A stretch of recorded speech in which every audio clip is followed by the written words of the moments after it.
Team USA has not impressed anyone in Rio. As they enter quarter-final play, this year's group has a plus 117-point differential, which is more than 70 points behind the 2012 team's mark. Australia bullied them for more than a half. They barely survived Serbia and France, and all this in the year that was considered down for the rest of the world. Even with many superstars absent due to rest, injury, or Sika fears, this squad was expected to roll over the globe. It's too early to get a sense for how this Team USA will ultimately be viewed.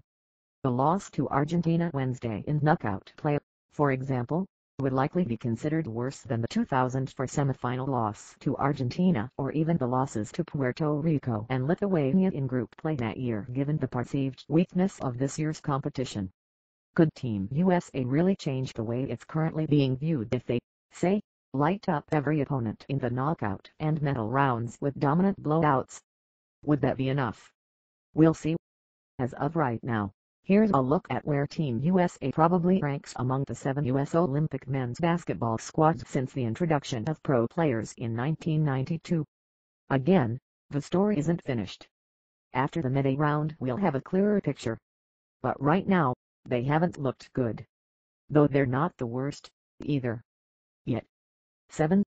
2004, the Nightmare Team best player, Tim Duncan second best, Allen Iverson. The team reviled for its selfishness and lack of effort. This squad, loosely referred to as the Nightmare Team at the time, had a young LeBron James, Carmelo Anthony and Dwayne Wade, each just a year after being drafted, so at least they were still teenagers who knew very little about the game. As for the rest of the team, well, with Allen Iverson and Stephon Marbury at guard, who could have guessed this might not work out so well? Still, 3 losses all listed above, Argentina, Puerto Rico and Lithuania in the same Olympics for any USA team is a disaster. This team is maybe the only real blemish on Tim Duncan's resume. You can't blame the youngsters, but Duncan and Iverson have to take much of the blame on the player end. Then there's Larry Brown and his total failure in both selecting a balanced roster. Some shooters would have been nice and inspiring anyone to play. In some ways, there are real comparisons to the 2016 team we're watching now in this regard. Many of the best players sat out. Kevin Garnett, Shaquille O'Neal, Kobe Bryant and Vince Carter were all absent for the 2004 games, and those were the best players on earth at the time. Tracy McGrady and Jason Kidd, both of whom also sat out, would have helped, too. The 2004 team didn't win the bronze medal. They lost the gold. The last U.S. men's basketball team to lose at the Olympics. Getty Images 6.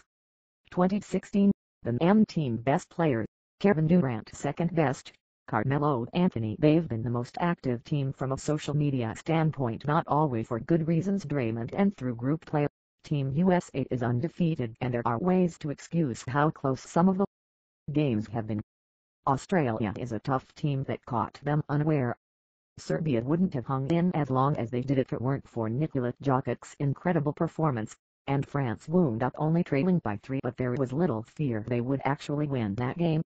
Still, this team has not been good. The defense has been awful.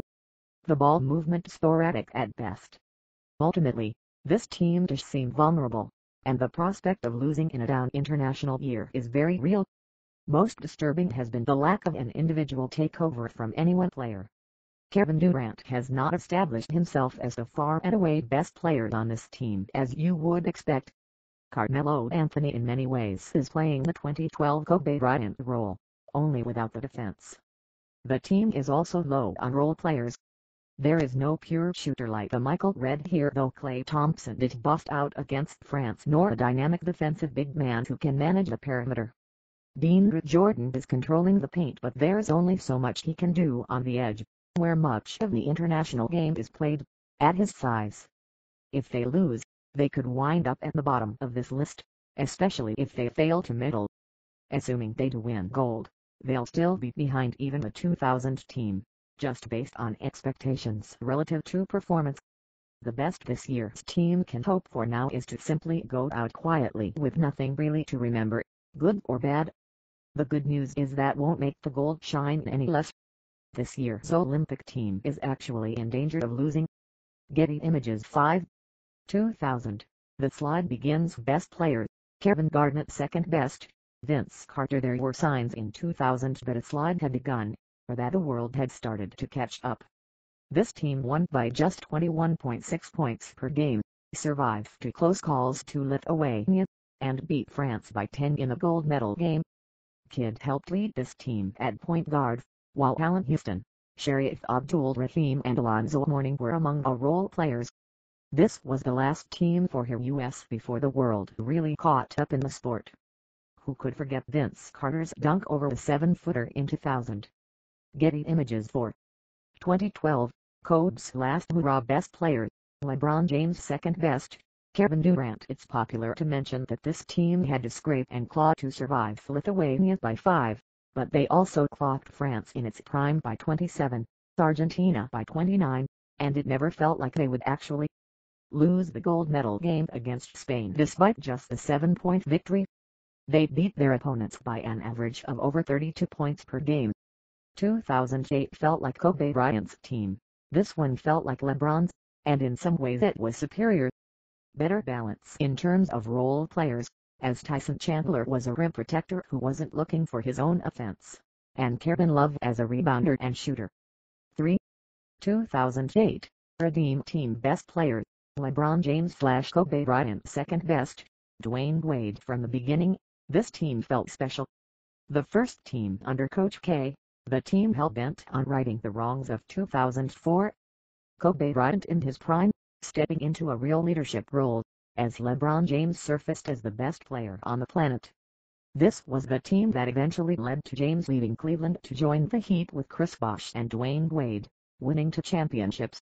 It's funny to see some of the names on it now. 2-time Olympian Carlos Boozer. This team had the kinds of role players and specialists that this year's team is missing.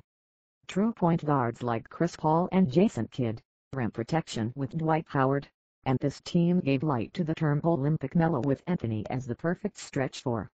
This squad ran through every team except Spain in the gold medal game, and that team was better than any team 1992, 1996 or 2000 ever faced.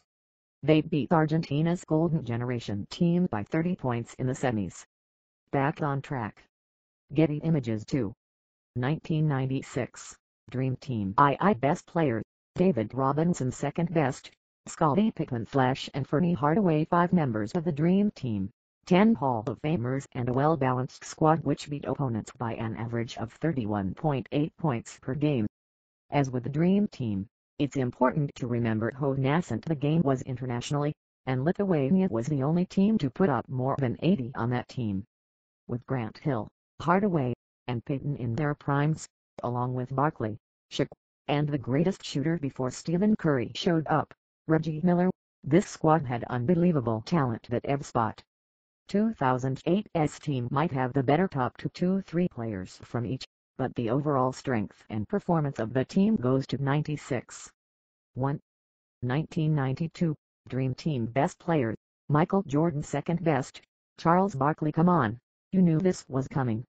The best basketball team ever made, with the greatest of all time, Michael Jordan, along with Barkley, Pippen, Bird, Magic, Malone, Stockton, Ewing, Drexler and David Robinson.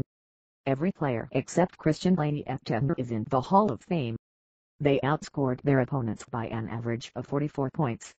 They revolutionized what Olympic basketball was and in doing so, drastically expanded the global reach of the NBA. This team has books written about them, and for good reason.